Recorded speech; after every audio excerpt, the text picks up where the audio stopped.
Joe, the last time you and I sat in this kind of an interview, you were a gladiator. You were involved in the gladiator games. What the heck happened there? Well, that was an interesting couple days for me. Obviously, a lot of fun being on the show with The Rock, getting an opportunity to get in the field of athletic competition a little bit after being away for a couple years. But it gave me a reminder after I think 3 or 4 grueling days of competition of why I'm retired from football because I had to go find an ice tub with like the trough that they were using for the drinks for the crew behind the stage to be able to try to get myself feeling somewhat near normal so that I could go back out and compete the next day. This is a big week. You have a big week coming up. You're the host of the Greater Cleveland Sports Awards. You going over that opening monologue? Do you have an opening monologue? That's a big room, Joe. It is. Yeah. So we're just starting to work on that right now with some of the people at the Greater Cleveland Sports Awards. And it's going to be a lot of fun. I'm really looking forward to that opportunity to kind of connect with the fans, to relive a few of the funny and enjoyable moments from my career. And then, of course, the night is all about those high school, college, and pro athletes and the great year that they had and recognizing all the amazing accomplishments throughout Northeast Ohio athletics. That's the great part about that night is that the pro athletes get this all the time, right? They get big time awards and they're televised and things like that. But high school, amateur, college athletes, maybe a Division III college athlete, this is a Mhm. big night for them. It is because they're not used to being recognized on such a huge stage, and to be able to do it right alongside all the pro athletes, I think that's really cool.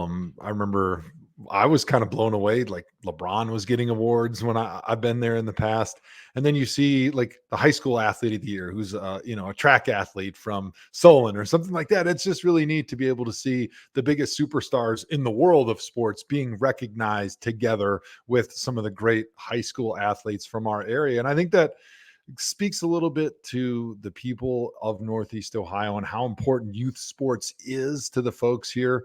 And I think that's pretty cool. A great tradition. You're absolutely right about that. All right, I've waited till the fourth question of our interview to bring up the obvious question that maybe a lot of people would say, hey, Jim, this should have been number one. So let's give it a go. You are, I would say, on the doorsteps of Pro Football Hall of Fame. You're getting close. The vote is close. How are you feeling? Feel good. It's starting to feel real a little bit as we talk about, hey, in the next couple weeks, we're not exactly sure when they're going to make an announcement. And if you get in, we got to start talking about logistics of, family members. All right, where are we going to go? Where are we going to stay? What are the events? And I think when you start doing those things, it starts becoming real to you because up until just a few weeks ago, it didn't feel quite real. And as you do start thinking about possible plans, you start kind of reflecting on all the people that were such a part of getting you on the doorstep of being in the NFL Hall of Fame, and going down memory lane like that is a lot of fun. Maybe a summer ago, we were doing an interview for our show, Training Camp Daily, and we talked about the Hall of Fame. And you said to me that you were very comfortable with your credentials. As you get close to this right now, do you keep replaying your credentials in your head? The only time I do that is when I was talking with Mary Kay Cabot and Tony Grossi because they're the presenters for Cleveland, That's the right. Browns athletes, and they asked me like, "Hey, what should we say when we have that opportunity when we're in that room Right. um, to promote your status as a potential Hall of Famer?" And I think when they said that, I felt a little bit uncomfortable at first. I'm like, "Ah," it's always weird kind of talking about yourself, but I think what I said was, Pro Bowls, all pros, that stuff's great. That kind of gives you an ability to stack yourself up against everybody else. But I said, I hope what sets me apart is that I was there for my teammates around me through thick and thin for 10,363 consecutive plays over 10 and a half years. And there's nobody else that could say that, whether they're not in the Hall of Fame or the guys that are in the Hall of Fame. Never been done before, and I'm proud of that accomplishment because it's what how special it means to me being there for those guys around me. Joe, in reading articles in leading up to this big vote to get you into the Hall of Fame, but in reading articles, You talk a lot about your career, obviously, with the Browns. Did you ever feel that the Browns were on the cusp while you were playing, that we finally got this right and we're going to be playing in big games? We're going to make the playoffs? Mhm. Well, I always had myself believing that because I think as a professional, if you want to get the most out of yourself, you've got to have the hope, right? That hope, I think, gets the effort out of you and the focus and the intensity when things are tough. When it's 95 degrees in training camp. If you didn't believe that you had a chance to win the Super Bowl that year, you'd put it on cruise control and you'd go on easy street and it'd be Club Med.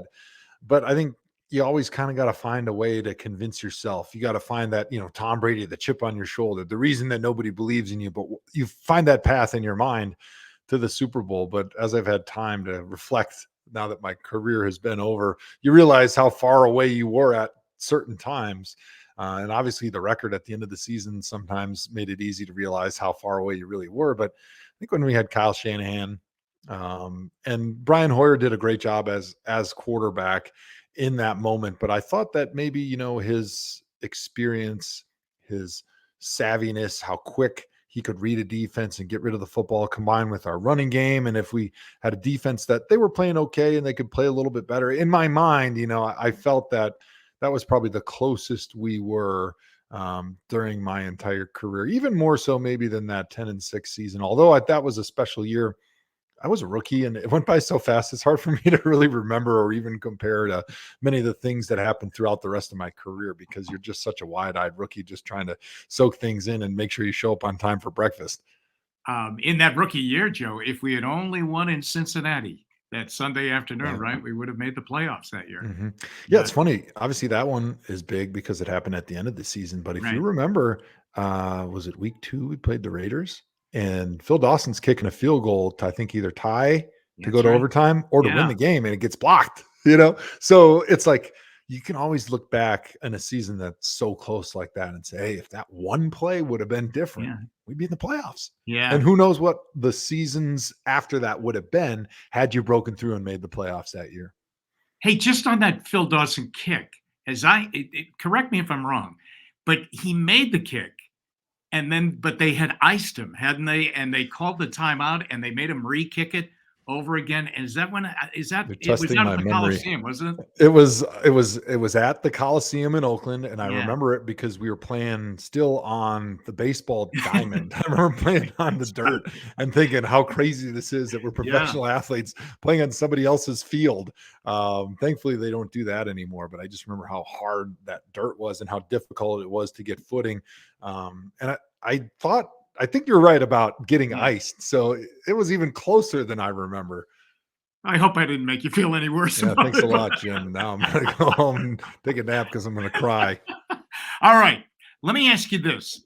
When did you decide, hey, if I'm gonna be successful in the NFL as a left tackle, I am gonna be as tactically and fundamentally sound as I possibly can be, because that's the way you did it. I Mhm. mean, you mentioned that, you weren't this huge left tackle that we see nowadays, and even when you played, but you did it a different way. Yeah, I think that's just always how I was. That was always just how my mind is wired with anything I do. Probably annoys my kids and my wife a lot because I'm very analytical on everything to the point where it's obnoxious. But also, to your point, when I was learning how to play left tackle in the early 2000s, the guys that were the best left tackles in the NFL were Jonathan Ogden, Willie Rowe, Walter Jones, Orlando Pace, and the smallest of those dudes was like 6'5", 330, and then of course Jonathan Ogden's like 6'9", 365, 370, and so I realized like, hey, if I want to be one of the best at this position, I don't have those guys' size. So I'm going to have to do it a different way. I'm going to have to find biomechanical advantages to be able to hold up to guys that are, Mario Williams size, 6'6", 300. I mean, Reggie White was the dude in the 90s when I was growing up a Packers fan. He was 6'6", 300 playing defensive end. And so I knew I was going to have to do it a different way than those guys did it. And it was going to have to be through technique. Do you think you did it the most different of anybody? I mean, did anybody take the attention to detail? Tackles talk, don't they, amongst each other? Yeah. Yeah. I think they do now, but I think my big advantage, and it's funny you mentioned that because, you kind of think back as Hall of Fame is on the doorstep here and you think about like can I have the career that I had in today's game, Yeah. or could I have done it in the 90s? Like, was the career that I had, 10 Pro Bowls over 11 seasons, was that because of the era I was in, or like, was my skill set something that could have been um, universal in any era? And I think I was very fortunate because I don't think I could have done it in any era, because when I was doing it, I was using technique, I was using film study, I was using my background with shot put to basically create my own kick set.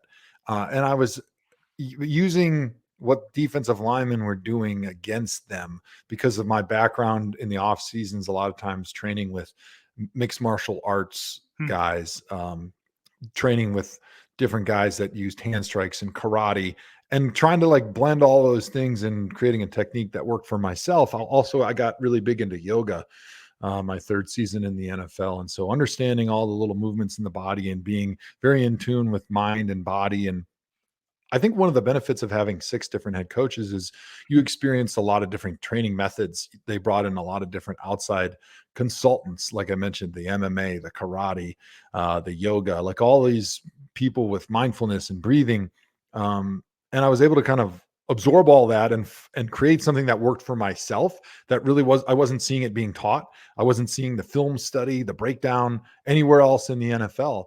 And so I feel like that was my advantage because nobody else was doing it at the time. And I wasn't talking about it, right? Because I didn't want anybody else to steal it from me and then take away my advantage. And now I think you're seeing so many guys do that. Right. And so I wonder, like, if that advantage had not been there for me, if I had not been sort of on the forefront of a lot of that stuff, would have I been the tackle that I was in my era today? Yeah. Joe, you had a tremendous connection with the city and the fans, and it isn't. It has never been more exemplified than when you could have left. Right? There's a draft Mhm. day, or excuse me, a trading deadline day, and Denver comes a calling.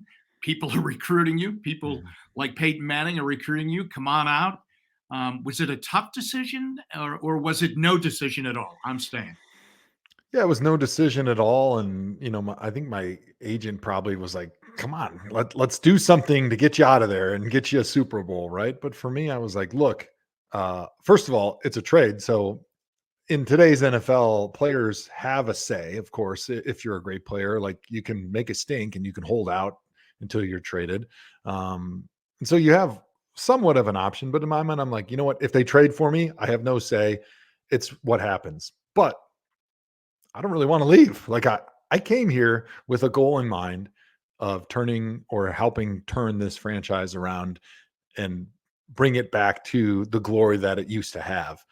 And in the process, I've fallen in love with the city, the people, the organization, the franchise. Like my identity as a Cleveland Brown and as a left tackle for the Cleveland Browns. And I don't want to lose that. And I don't want to be gone before I have an opportunity to try to turn this thing around, because that's why I came here. But I also, like I said, I had the mindset like, hey, if it happens, like guys get traded all the time that don't want to get traded. But for me, I think it was really nice once that trade deadline passed and I didn't have to think about or worry about it anymore. This happens, and when you go into the Hall of Fame, and I'm speaking more than optimistically. So, in reality, when this happens, this will be the greatest moment for the new Cleveland Browns Mm. since 1999, because we haven't had the big games, okay, and we Mm. haven't had the deep playoff run or anything like that. But we've had you, Mm. and I think a lot of people appreciate you so much. Mm. That will be quite a weekend down there in Canton, because Browns fans will really Mm. experience, this is what we brought to the NFL. This is us. The best part about when I officially get into the Hall of Fame is I can start planning the party because it's going to be a good one.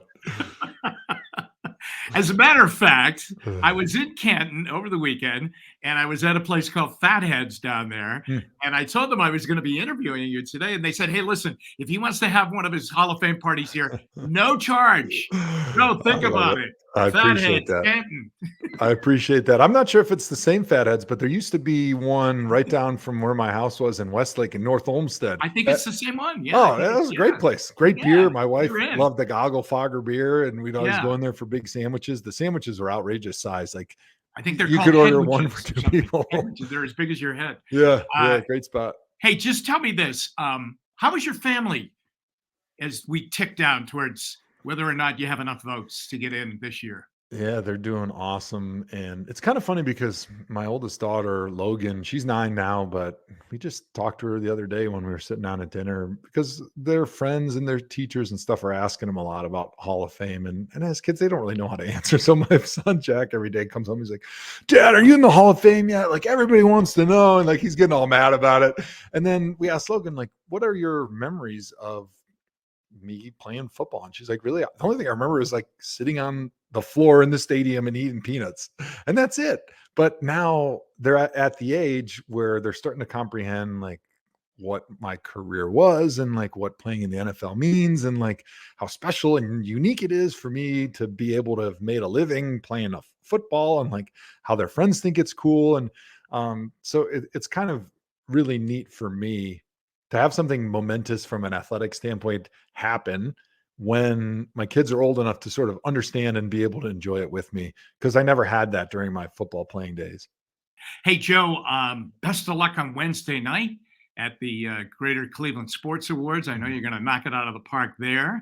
And best of luck as we all wait for the word that you're going to go into the Hall of Fame because it's going to be, we're going to all enjoy it. And I know you're going to allow us to do that too. Absolutely. Thank you, Jim.